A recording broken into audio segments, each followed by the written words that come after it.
वेद भागवत कहते हैं कि धर्म कर्म का पालन बेहद कठिन है। अच्छे कर्म का फल तो स्वर्ग है, पर यदि कर्म आपके बुरे हैं तो उसके फलस्वरूप आपको नरक या पृथ्वी पर पशु पक्षी बनाकर भेज दिए जाते हैं। लेकिन आपको आश्चर्य होगा एक ऐसे राजा के बारे में जानकर जिसने जिंदगी भर सिर्फ धर्म का साथ दिया। राजा ने न केवल ब्राह्मणों को उपहार दिया, अपितु असंख्य कुएं, वृक्षारोपण तथा राजमार्गों पर जलाशय बनवाने का पुण्य कर्म भी किया। इसके बाद भी उन्हें छिपकली बनना पड़ा। आज हम देखेंगे कि इतने महान राजा और दानी राजा को क्यों छिपकली बनना पड़ा। पर आगे बढ़ने से पहले मैं रिक्वेस्ट करूंगी कि यदि आप चैनल पर पहली बार आए हैं तो प्लीज़ मेरे चैनल को सब्सक्राइब कर मेरा मोटिवेशन बढ़ाना न भूलें। एक बार श्री प्रद्युम्न, श्री चारुभानु, श्रीगत द्वारिका के समीप वन में विहार करने गए। विहार करते हुए वे सब अत्यंत प्यासे हो गए। वे वन में जल प्राप्ति का स्थान ढूंढने लगे। जब वे एक कुएं के समीप गए तो उन्होंने देखा कि उसमें जल नहीं था, अपितु कुएं में एक अद्भुत जीव था। यह एक विशालकाय छिपकली थी। इस अद्भुत जीव को देखकर सब चकित रह गए। वे समझ गए कि छिपकली कुएं में फंस गई है और बहुत प्रयासों के बाद भी कुएं से बाहर नहीं निकल पा रही है। यह सोचकर वे सब उस विशाल छिपकली के कुएं से निकालने का प्रयास करने लगे, पर दुर्भाग्यवश वे इसमें कामयाब नहीं हो सके।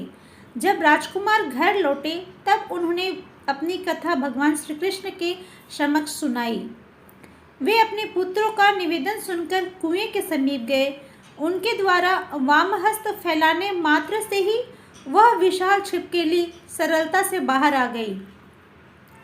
भगवान श्री कृष्ण के स्पर्श मात्र से ही विशाल छिपकली अपना स्वरूप त्याग दिया और एक स्वर्ग लोकवासी देवता के रूप में प्रकट हुए।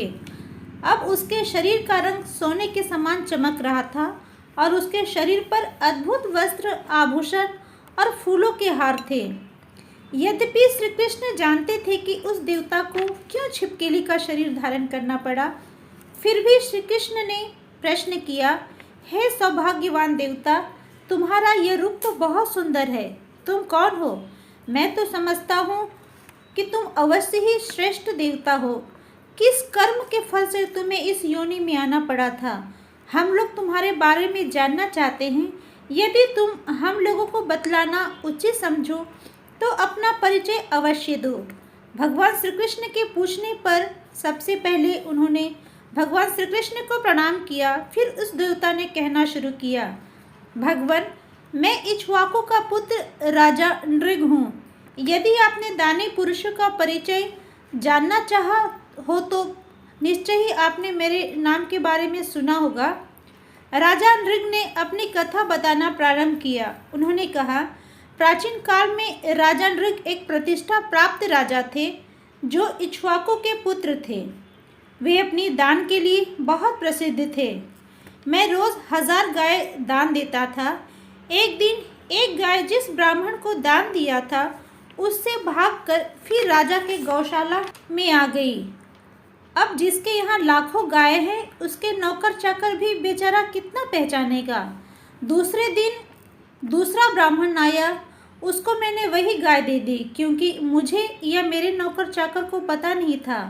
अब जो पहला ब्राह्मण था जिसको दान दिया था वो अपनी गाय ढूंढते ढूंढते उस ब्राह्मण के पास पहुंचा जिसको राजा ने दूसरे दिन दान दिया था।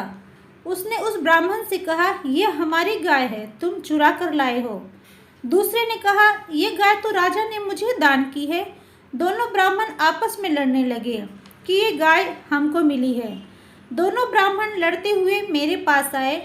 मैं समझ गया कि भूल से पहले दान की हुई गाय को फिर से दूसरे ब्राह्मण को दान दे दिया गया है। मैंने ब्राह्मणों से क्षमा मांगी। मैंने कहा, इस गाय के बदले आप 10,000 गाय ले लीजिए। लेकिन दोनों ब्राह्मणों ने तय कर लिया था कि ये उनकी नाक का सवाल है, इसीलिए उनको यही गाय चाहिए थी, दूसरी नहीं। अब ये उनकी प्रतिष्ठा का सवाल था। तब मैंने फैसला किया कि ये गाय पहले ब्राह्मण को दे दी जाए। तभी दूसरे ब्राह्मण ने गुस्से में श्राप दे दिया कि राजा नृग को गिरगिट होकर 1 सहस्त्र वर्ष तक कुएं में रहना पड़ेगा। जब ब्राह्मण ने श्राप दे दिया तभी यमराज के दूत आए और मुझे यमपुरी ले गए। वहाँ यमराज ने मुझसे पूछा, तुम पहले पाप का फल भोगना चाहती हो या पुण्य का? तुम्हारे दान और धर्म के फलस्वरूप तुम्हें एक तेजस्वी स्वर्गलोक प्राप्त होने वाला है। तब मैंने यमराज से कहा, पहले मैं अपने पाप का फल भोगना चाहता हूँ। उसी क्षण यमराज ने कहा, तुम गिर जाओ।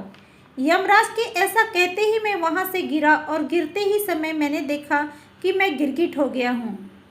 गिरगिट बनकर भी मैंने हमेशा आपका चिंतन किया, इसीलिए आपके द्वारा मुझे शीघ्र ही छिपकली के शरीर से मुक्ति मिल गई।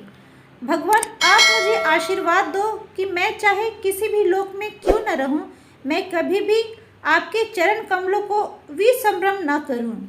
भगवान श्री कृष्ण ने राजा नृग को वरदान दिया। उसके बाद राजा नृग स्वर्ग की यात्रा पर निकल पड़े। दोस्तों, राजा नृग और भगवान श्री कृष्ण की ये कथा आपको कैसी लगी कमेंट्स बॉक्स में ज़रूर बताइएगा। अगर वीडियो पसंद आई हो वीडियो को लाइक करना ना भूलें, नोटिफिकेशन बेल को ऑल पे प्रेस कर दें ताकि जब भी मैं नया वीडियो अपलोड करूं तो तुरंत आपको इस नोटिफिकेशन मिल जाए। तो मिलते हैं नए वीडियो में, तब तक के लिए जय श्री कृष्ण।